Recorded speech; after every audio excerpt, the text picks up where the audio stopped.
Thank you very much, Dr. Wallace. I'd like to thank the organizers of this conference for inviting me.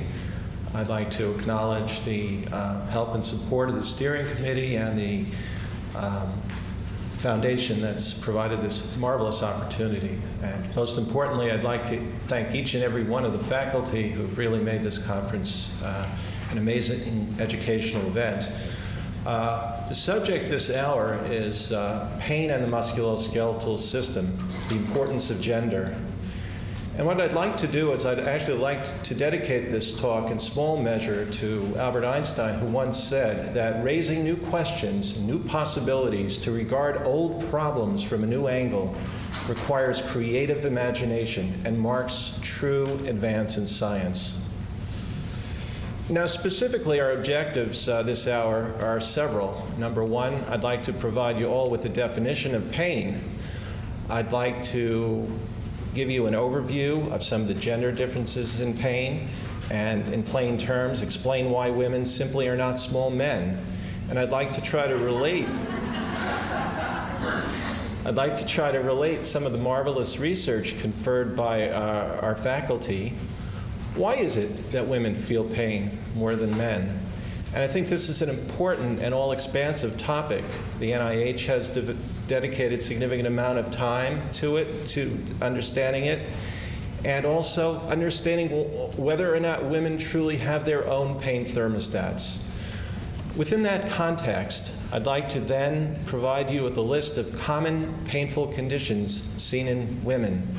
Now, I'm a physical medicine and rehabilitation pain doctor. So in my world of physiatry, each and every day, working within the vocational rehabilitation center that I do, as well as in private practice, I see folks disproportionately whom are women who have painful conditions and whose painful conditions impact on their ability to work. And I think it's important to put the vocational dimension into the equation.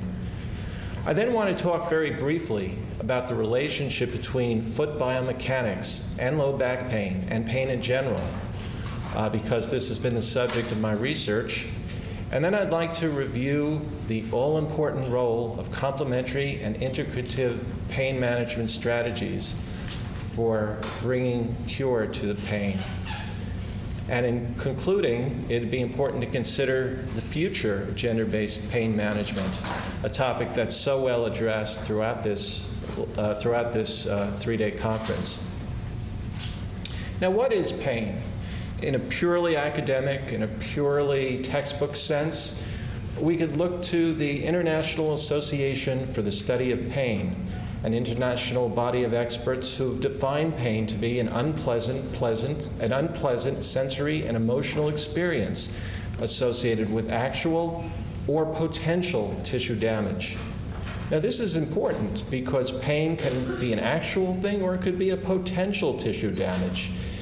One other thing to remember about pain is that pain is very subjective. Truly, there's no such thing as a pain meter. Pain is definitely in the eye of the beholder. And pain is learned in childhood by experiences relating to injury and trauma. Perhaps it's that episode of us as small children riding a tricycle and falling off the tricycle and seeing those around us, including parents and grandparents, getting hysterical. That could shape our experience later on. But there are many other factors that shape the pain process and influence one's integration, perception of pain. Person's personality, person's mood, perhaps a person's ethnicity, and a patient's past experience.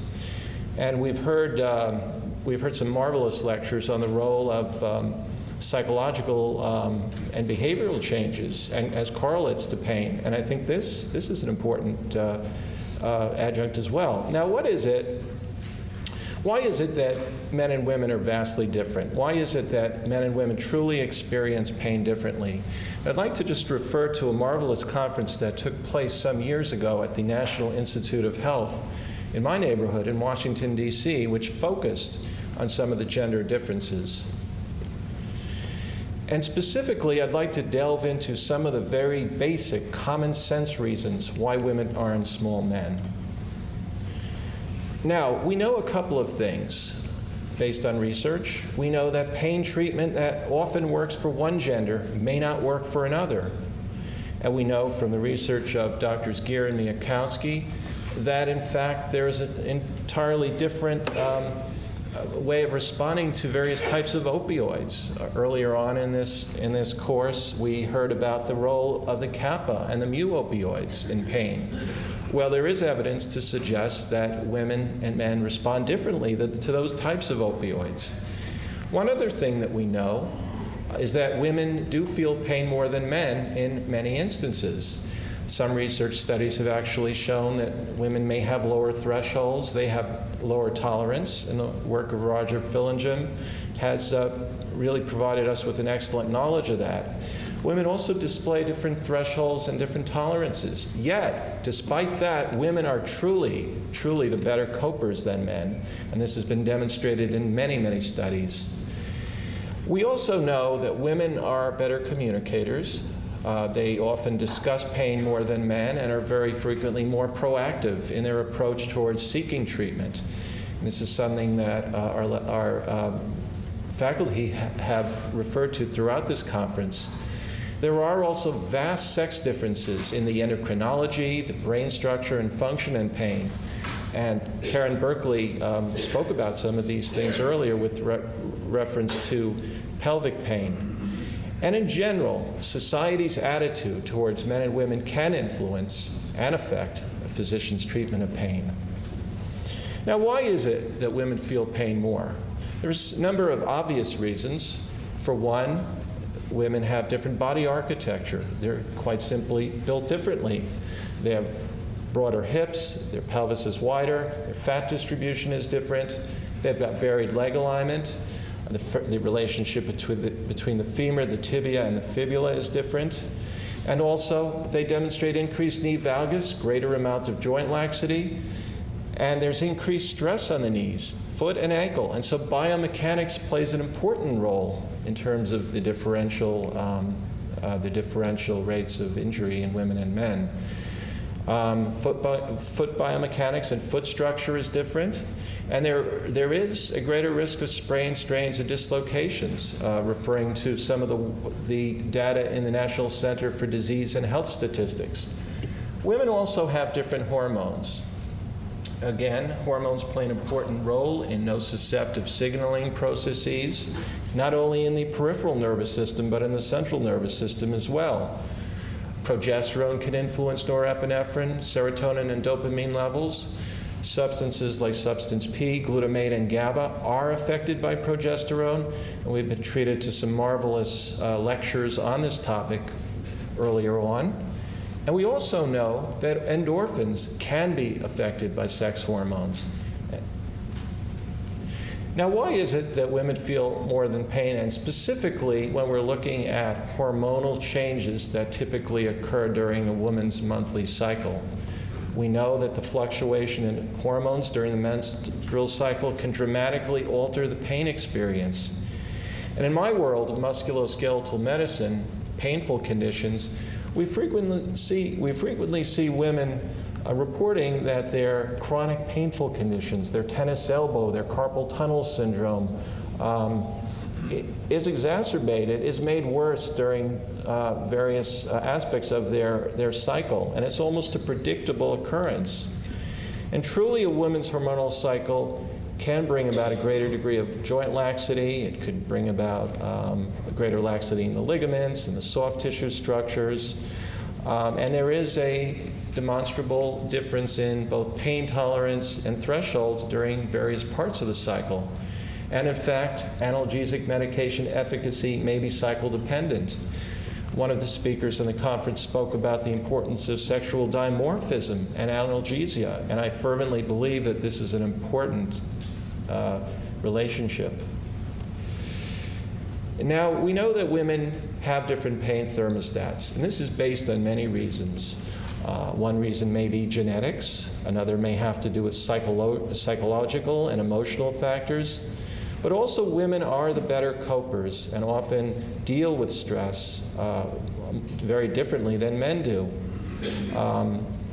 It's been shown that a woman's tendency to express feelings and be proactive about their care plays a role in coping mechanisms. And we also know from lectures that were given earlier, the relationship between depression and anxiety can affect the pain experience and can have a dramatic impact on somatic symptoms. And certainly, the everyday effect of life's events and stress associated with those events can affect pain in a very dramatic way. And we know this from studies that have centered on recent current events, including the 9/11, the Hurricane Katrina, and various earthquakes that have occurred around the world. And this has been an area of interest of mine, and Dr. Robert Gatchell at the University of Texas has made this topic a portion of his research endeavor. And we have actually done a review of this topic. And one of the important messages to take from this topic is that there truly is an impact of cataclysmic world events on the mental health of the community. Pain can often be amplified, even for those far removed from major cataclysmic international events. Very often, when we see things on TV, the massacre that occurred in Blacksburg, the various events that we see on TV that are so devastating to us, that can affect our pain in ways that are very, very dramatic. And we did a retrospective study looking at the effect of the 9/11 event on visual analog scores in a population of patients. There were 3 centers that presented data in a retrospective fashion. My center at the University of Washington, center at NYU in New York. And interestingly, we found that there was a fairly significant surge in the visual analog scale before and after September 11th. In other words, people's reported pain scores were significantly greater. And when we looked at the data in terms of male versus female predisposition, we noticed that both males and females tended to have an exacerbation and amplification of their pain. However, women recovered a little more slowly than men. Next, please. Now, there is something to be said about the relationship between pain and the mind-body connection, and I'd like to explore this in a little bit greater depth. There are a number of mechanisms that are common to both the mind and the body ability to deal with pain, and we alluded to some of those mechanisms earlier in Dr. Arnold's fine lecture. Pain is caused by a number of pathways, including both an ascending and descending pathways that involve serotonin and norepinephrine, glutamate and substance P. And the mind and body can play a powerful role in modulating descending and ascending pain signals, thereby shaping the pain experience. And I'd like to allude to some recent research that takes into account the all-important role of hormones. Dr. Kubietta's lab at the University of Michigan demonstrated variations in women's estrogen levels playing a role in regulating the brain's ability to suppress pain. In general, when estrogen levels are high, the brain responds more potently, releasing amplified levels of endorphins that can dampen pain signals and promote relaxation and mental calmness. However, when estrogens are low, the brain controls pain less well. There were also other studies, Dr. Kalia's laboratory at the University of British Columbia, which investigated the relationship between estrogen, estradiol, and learning and memory, and the important role that learning and memory plays in pain recollection. Also, differences between men and women in the perception and experience of pain and psychological stressors are due to the effects of sex hormones. And to some measure, this might explain why certain chronic pain states, things like fibromyalgia and temporomandibular joint, are more common in women. And certainly Dr. Mayer's research, which looks at sex differences in brain response to visceral pain stimuli, that adds a very important dimension to our understanding of the somatic and visceral pain syndromes.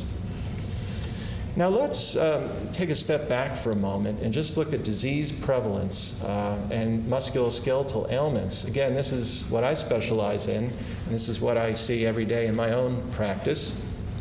And looking at the literature, we know that general musculoskeletal pain syndromes, including those that are found in the upper limbs, shoulders, neck, and hip, are more commonly represented in women than in men.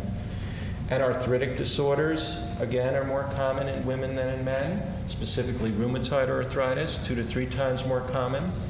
And of course, foot pain. And can anyone venture a guess why foot pain might be more common in women than men? Shoes.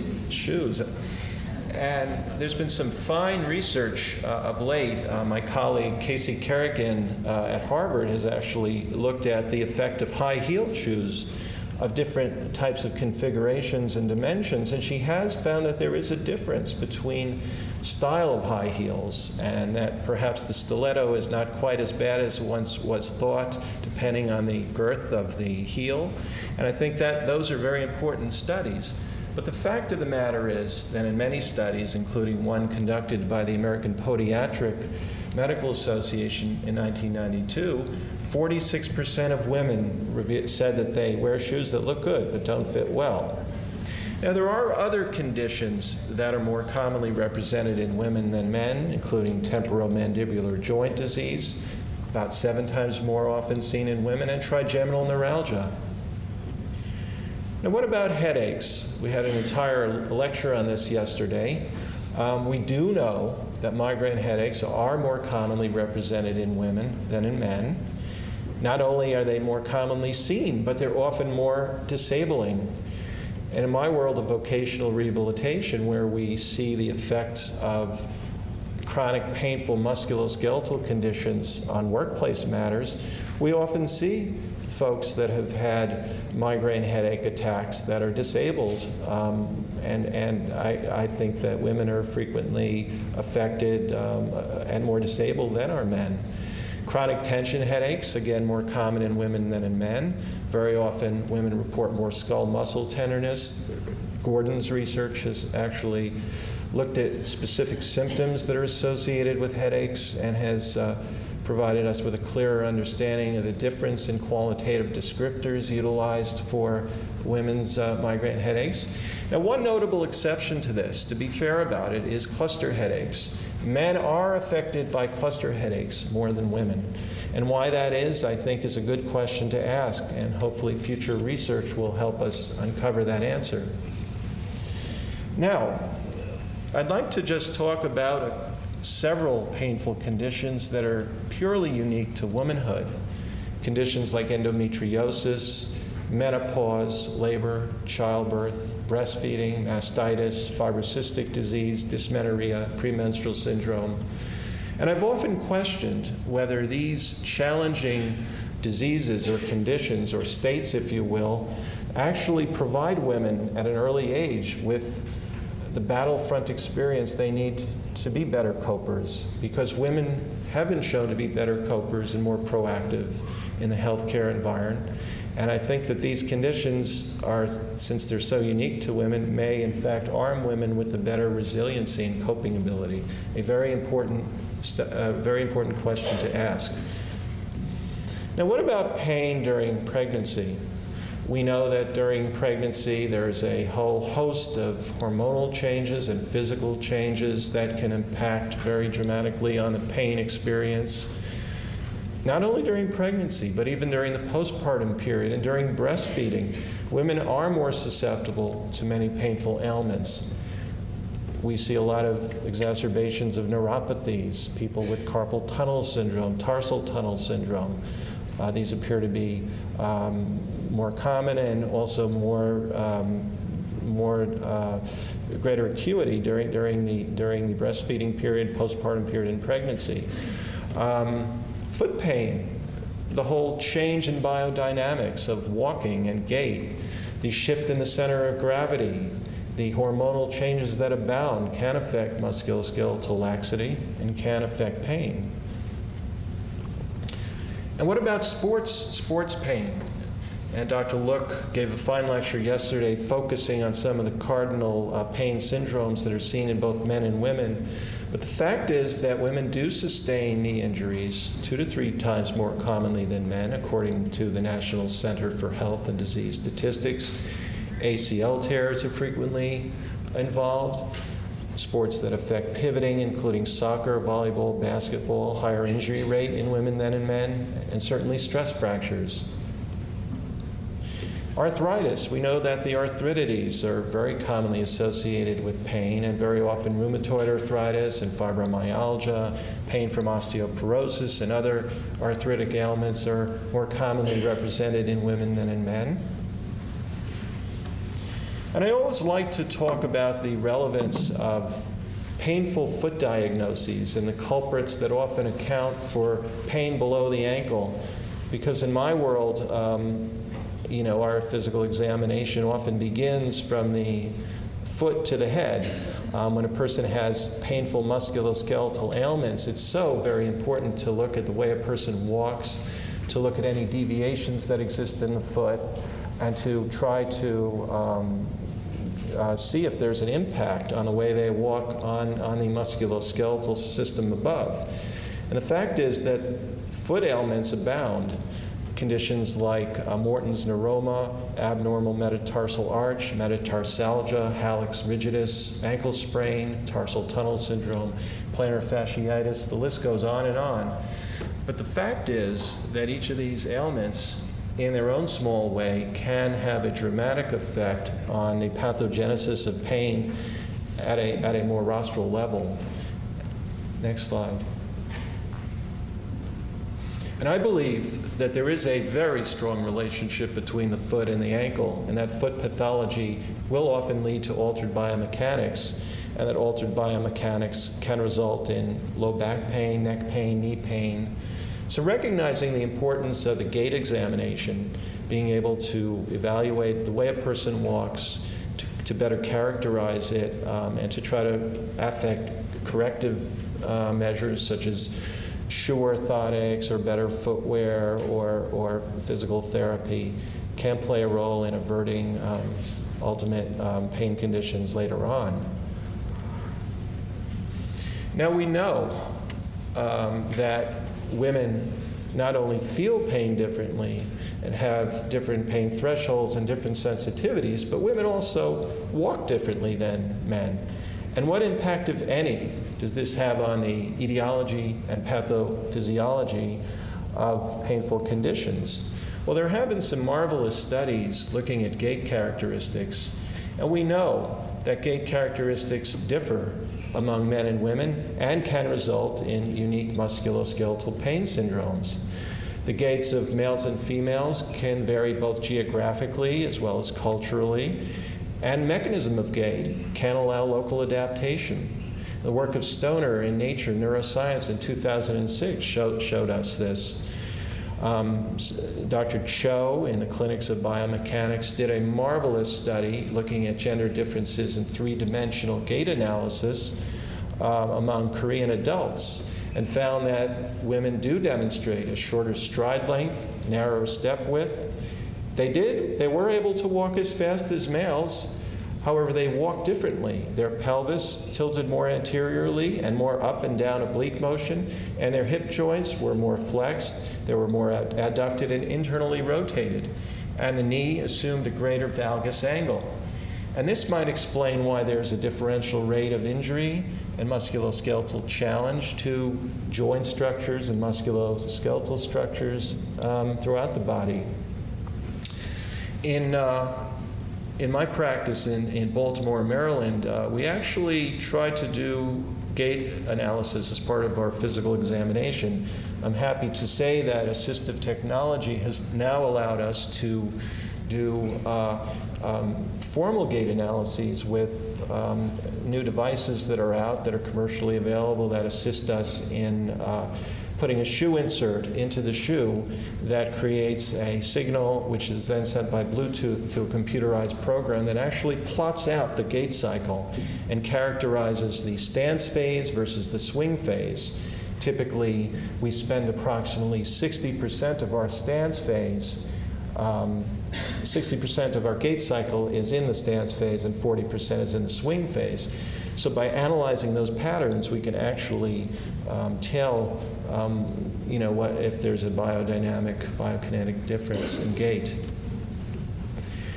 So on the topic of gait and pain, clearly gait characteristics of men and women differ and can lead to different musculoskeletal pain syndromes.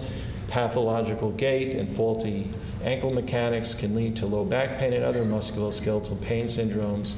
Gait analysis and symbol observation, just the eyeballing procedure, looking at the way a person walks, can sometimes help predict who's going to develop pain conditions and who's not. Next. Now, the risks of inaction are great. We've talked about some of these. Depression, decreased socialization, sleep disturbance, impaired ambulation. If a person's in pain, they're just not going to function as well as they should. And that brings in the role of complementary and alternative medicine.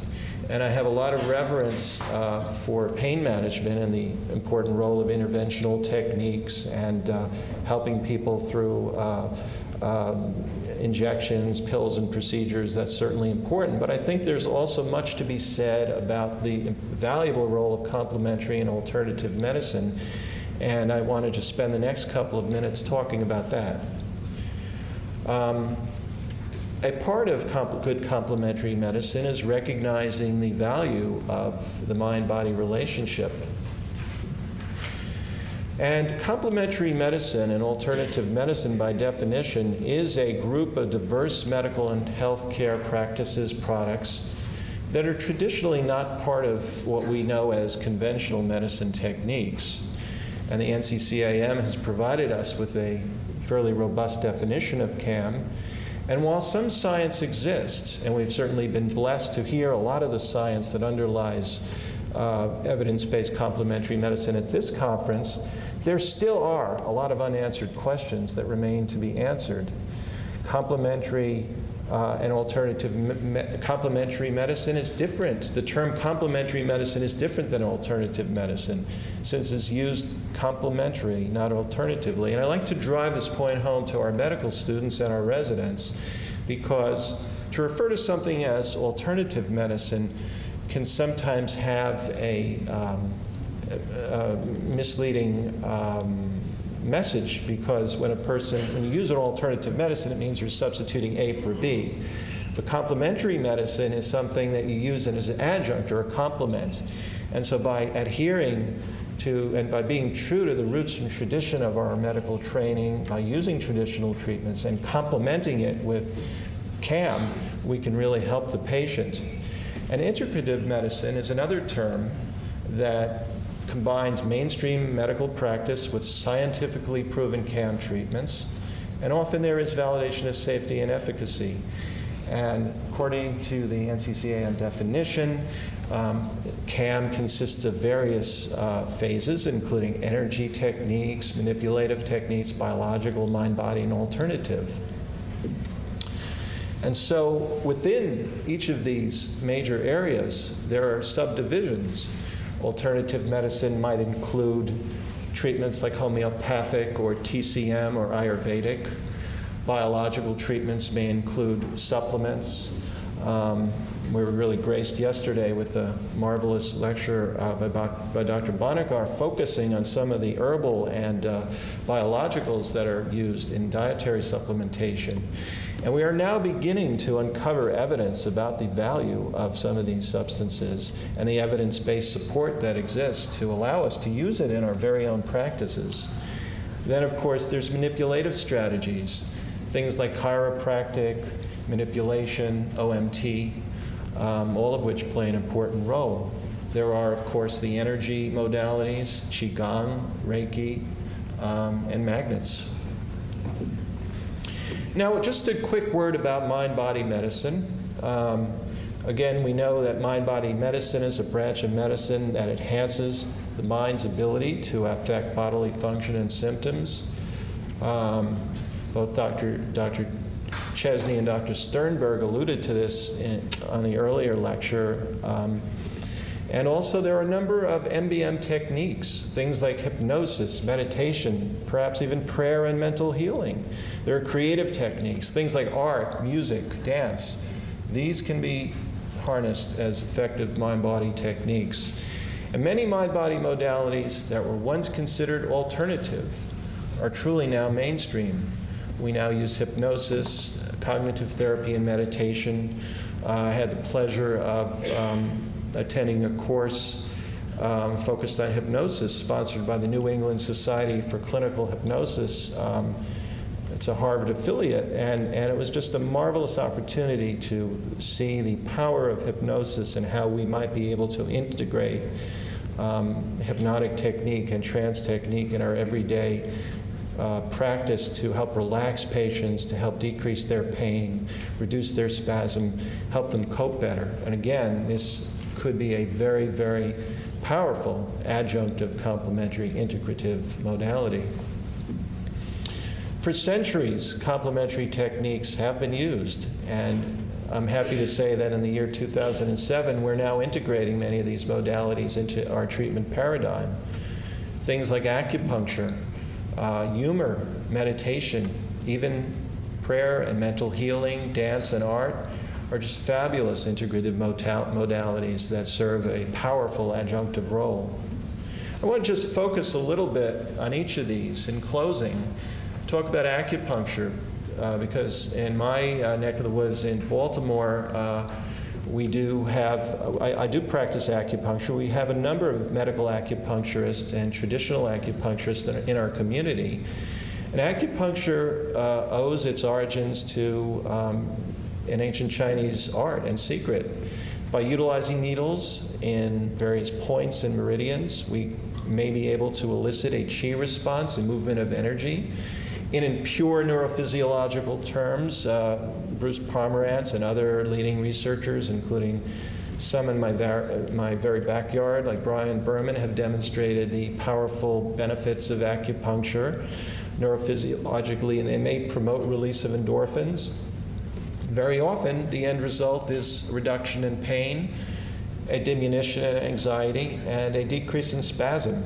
And for a pain management, physical medicine, even internists, and anyone, rheumatologists, anyone in this audience who practices musculoskeletal pain management knows that those are important virtues to try to achieve. Next. Humor plays an important role. Keeping an upbeat spirit within the context of a doctor-patient relationship can often help our patients. Stanton's research actually demonstrated physiological effects. We also know there to be a reduction in levels of stress hormones, such as cortisol. Researchers have demonstrated that humor can trigger endorphin release, and that not only does humor help people psychologically, but may also help physiological functions, such as modulating pulse rate, decreasing blood pressure, boosting the immune system. And best of all, humor is free. It has no side effects.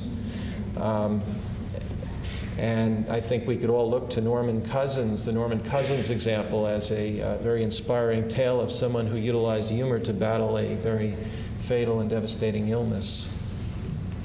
Now, what about meditation? What has research actually shown on the power of meditation? Wilson's research demonstrated that meditation can lead to a reduction in pain, a decrease in blood pressure, a decrease in depression, possibly even a reduced need for pain medication, and a diminution in anxiety. And what about music? We all listen to music. Some of us may play music. Some of us might even compose music. Well, music is a marvelous, marvelous way of beating pain and decreasing stress. There's various modes of harnessing the power of music, including listening or creating or making music. There's many different traditions of music. Tibetan, Hasidic, Buddhist, Native American, and there's many, many more. And research has shown music to reduce anxiety, to decrease fear, to decrease depression and decrease pain. And recent research coming from Dr. Oz has actually shown music to be helpful after operations to decrease pain in the recovery room, and even in the operating room as well, on a subliminal basis. So music can be used as a valuable adjunct to exercise, and I find in my patients who I'm trying to inspire to exercise regularly and get involved in a greater degree of activity in order to beat their pain, whether it's stretching or strengthening exercises, music is a very, very helpful and potent coupler, and very often motivates people to exercise more effectively. A brief word about hypnosis before we conclude. There have been many, many clinical studies over the years demonstrating the efficacy of hypnosis as a pain reliever. Those who've sustained burn wounds, people with cancer or leukemia, and even during childbirth and during dental procedure, hypnosis can serve a valuable adjunctive role. Very often, hypnosis can be helpful in cases of chronic pain where chemical analgesics such as morphine may pose risks of tolerance and addiction, which is often the case. Among hypnotizable people, hypnotic analgesia may be superior to morphine and other chemicals. Hypnosis may be used as an adjunct to sedation for interventional radiology procedures. And my colleague, Elvira Lang, a interventional radiologist in the Boston area, has actually published a very, very nice article. I believe it was in JAMA, and forgive me for not including the reference here, but Lang's research is certainly a landmark in the sense that it demonstrates the important role of hypnosis as a pre-interventional technique to help relax patients. And the cost analysis of adjunctive hypnosis with sedation during outpatient procedures has also been demonstrated by Lang in a separate study. Next slide. So I just want to conclude by telling you that the future of pain management and the future of gender-based pain management, I think, will be based on a more deeper recognition of the importance of complementary strategies, the fact that women and men are fundamentally different, and that gone are the days of cookie-cutter medicine where we treat both genders alike. It's real important that we try to customize our treatments, and hopefully sponsored research will allow us to carry on the tradition presented by many of the researchers at this conference. And I would venture to say that I would put out an impassioned plea to industry also to recognize that women and men are different, and that studies have to be done to understand how women's metabolisms and men's metabolisms differ, and how we really need to customize drug design in order to more effectively treat painful conditions. And certainly within my own world of vocational rehabilitation, we see people that have sustained musculoskeletal injury. We try to nurse them back to the workplace by mainstreaming them through physical medicine and rehabilitation technique. And we have a whole team. We have internal medicine and neurologists and psychiatrists and so on.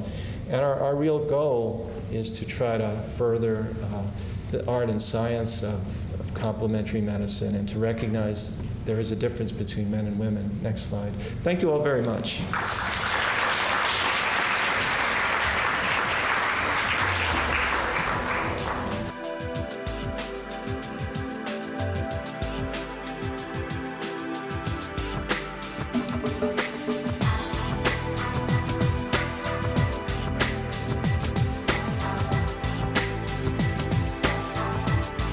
The Diana Paddleford Binkley Foundation helps facilitate dialogue between Western physicians and alternative medical practitioners in the diagnosis, treatment, and management of pain in women.